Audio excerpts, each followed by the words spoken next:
Ce jour-là, j'aurais aimé aller le voir avec mon diplôme à la main en lui disant maintenant, on fait comment?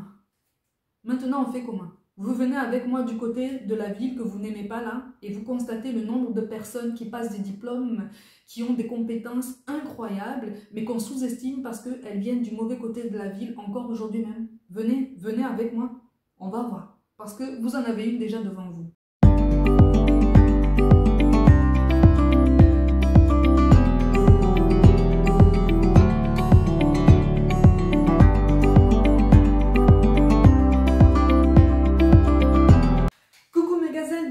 Cette guidance intemporelle qui va plus être axée sur le mindset. De toute façon, tu l'as vu dans la catégorie. J'espère que vous allez bien, que vous vous portez bien.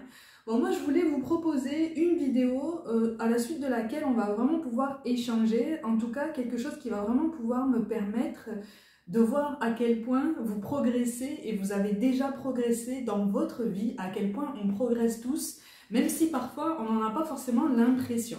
Si ça peut servir à des personnes qui ont cette impression de stagner ou de ne pas réussir justement à poser les jalons d'un nouvel empire, d'un nouveau projet, d'une nouvelle idée, si ça peut vous motiver au niveau du contenu de cette vidéo et au niveau des commentaires qui, je pense, suivront, c'est parfait, d'accord? Le but, c'est de retrouver son essence, c'est de retrouver sa motivation, c'est essayer de travailler sa confiance en soi, son estime de soi, l'image qu'on a de nous-mêmes, et puis surtout, le but, c'est de travailler idéalement tous ensemble à cette idée qu'on a tous notre place, on a tous notre importance, on a tous de la valeur, et on est tous légitimes de porter tel ou tel projet professionnel, familial, personnel, d'aller dans telle ou telle direction au niveau de son développement personnel ou artistique, qu'importe la direction que tu prends à partir du moment où ça appelle en toi une forme de bonheur.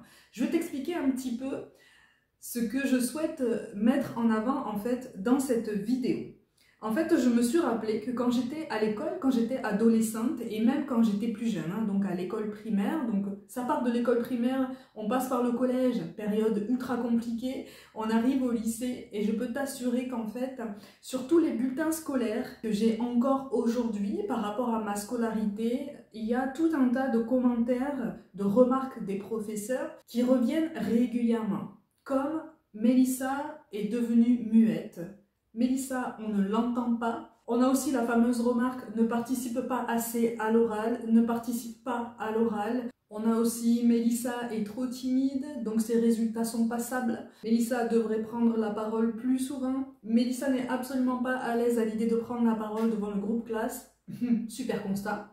Enfin voilà, on avait tout un florilège de commentaires, de remarques sur mes bulletins qui mettaient en avant mon manque d'initiative et ma volonté de vouloir raser les murs et de ne me faire absolument pas remarquer. C'est vrai que j'avais une peur terrifiante de participer à l'oral. J'étais tétanisée à l'idée de prendre la parole devant le groupe classe. En effet, quand le professeur, quel que soit le domaine, quelle que soit la matière, quand un professeur me posait une question, j'étais tétanisée. Je répondais quand je connaissais la réponse. Quand je connaissais pas la réponse, je répondais au hasard tellement j'étais tétanisée. Et parfois même, j'étais tellement pétrifiée que même quand je connaissais la réponse, je disais quelque chose de faux sans le vouloir parce que je pouvais pas me maîtriser en fait. Et je mettais la journée à m'en remettre. J'étais ultra timide, ultra réservée.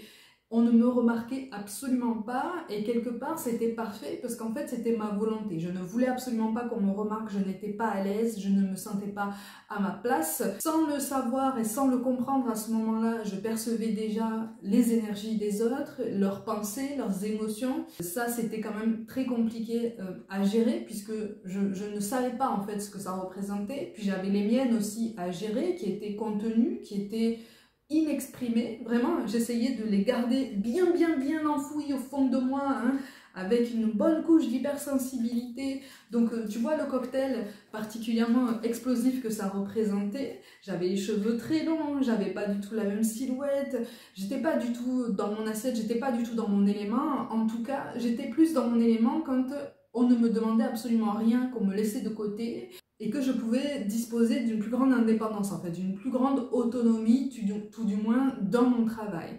Je n'arrivais pas à trouver ma place dans les travaux de groupe, Alors, je ne sais pas si ça se fait encore aujourd'hui, s'il y a des personnes qui ont des enfants dans la communauté qui doivent faire des travaux de groupe. Vraiment, expliquez-moi comment ça se passe aujourd'hui, s'il y a une différence par rapport à ce qui se passait à l'époque, parce que moi, c'était très compliqué. Les professeurs que j'ai eus, en grande partie, ne m'ont pas forcément mise à l'aise à l'idée de travailler en groupe. C'était imposé, il n'y avait absolument pas de mise en situation qui pouvait un petit peu rassurer les élèves les plus fragiles, les plus sensibles, parce que je n'étais pas la seule.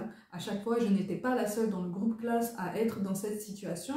Donc, on était un petit peu laissés au dépourvu comme ça, et surtout on n'était absolument pas ensemble dans les groupes de travaux, c'est-à-dire qu'on faisait exprès de nous dispatcher dans des groupes constitués majoritairement d'enfants ultra extravertis ou qui fonctionnaient déjà sur un rapport de force.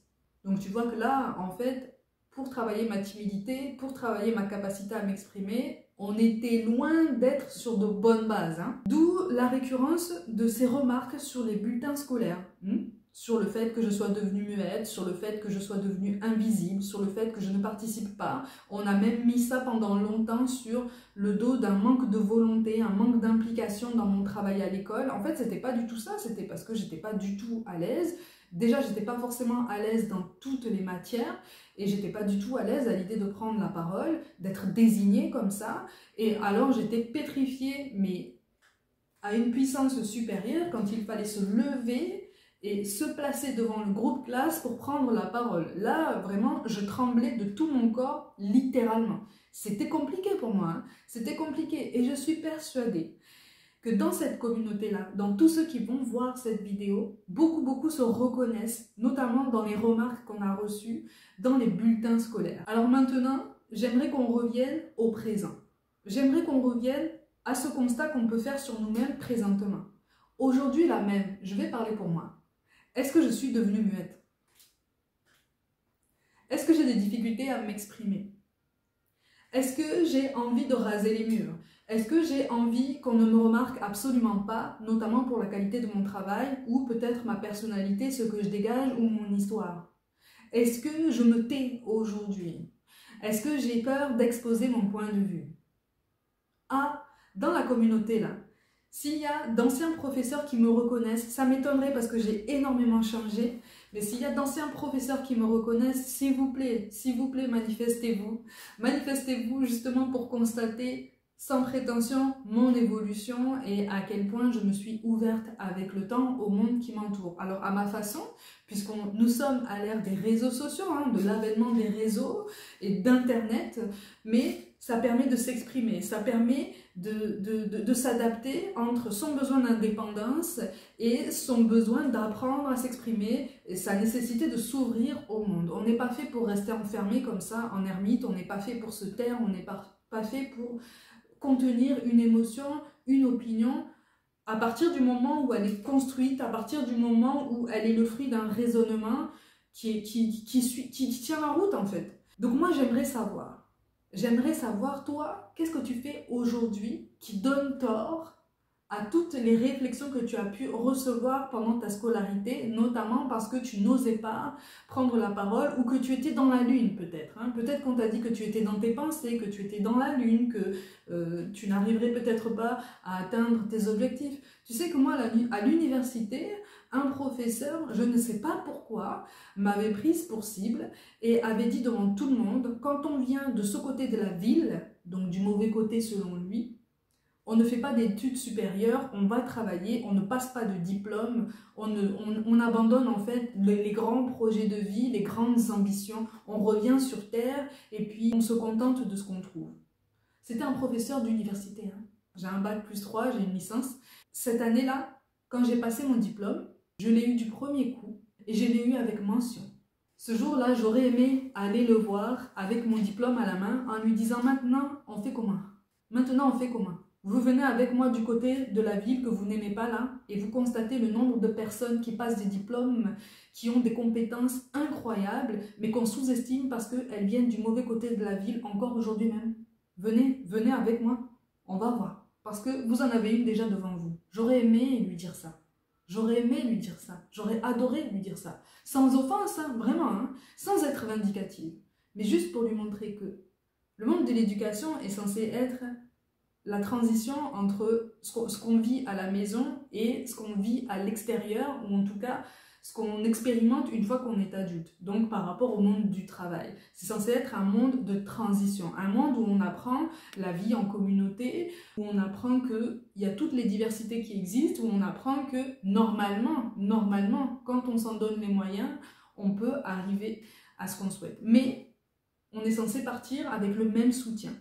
Puisqu'à l'école, on ne démarre pas, et c'est un constat qui est réel, hein, on ne démarre pas avec les mêmes bases, on est censé, à mon sens, démarrer au moins à l'école avec le même soutien pour tout le monde. Je ne sais pas ce qu'il en est aujourd'hui, peut-être que ça s'est amélioré et j'espère pour les nouvelles générations.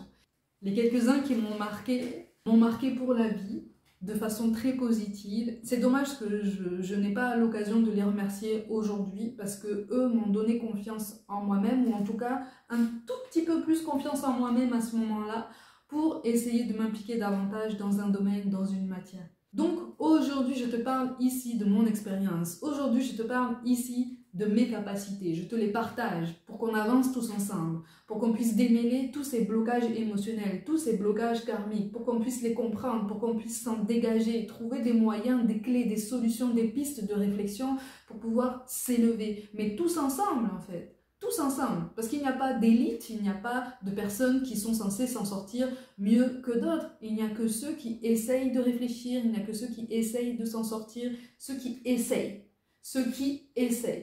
On peut essayer de nombreuses fois et c'est très bien d'essayer. On peut réussir de nombreuses fois, on peut échouer de nombreuses fois si tant est qu'on puisse prendre ces étapes comme des échecs. Rappelle-toi, hein, moi je n'aime pas le terme d'échec et c'est peut-être la conséquence de ma scolarité. Je préfère parler d'essais qu'on peut transformer. Donc à ton tour maintenant de me parler, notamment en commentaire. Qu'est-ce qu'on a dit de façon récurrente sur tes bulletins scolaires et qui donne tort à 100% à ce que tu fais aujourd'hui? Qu'est-ce qui fait que tu as choisi un chemin de vie qui fait carrément un pied de nez à toute la vision de ta scolarité, ou en tout cas à toute l'image qu'on avait de toi quand tu étais en âge d'aller à l'école? N'hésite pas, là je suis restée soft hein, dans les commentaires, hein, mais parfois on peut recevoir des commentaires beaucoup plus rudes, beaucoup plus abrupts, qui peuvent traumatiser un enfant, qui peuvent traumatiser un adolescent et lui couper les ailes avant même qu'il décolle. Donc donne tort à tout ce qu'on a pu te dire. Et même si tu n'es plus à l'école, juste un petit rappel. Ne laisse absolument jamais personne te dire que tu n'es pas capable d'accomplir tes projets. Ne laisse absolument personne te dire que tu n'as pas le tempérament ou que tu n'as pas ta place dans le domaine que tu choisis, surtout au niveau professionnel.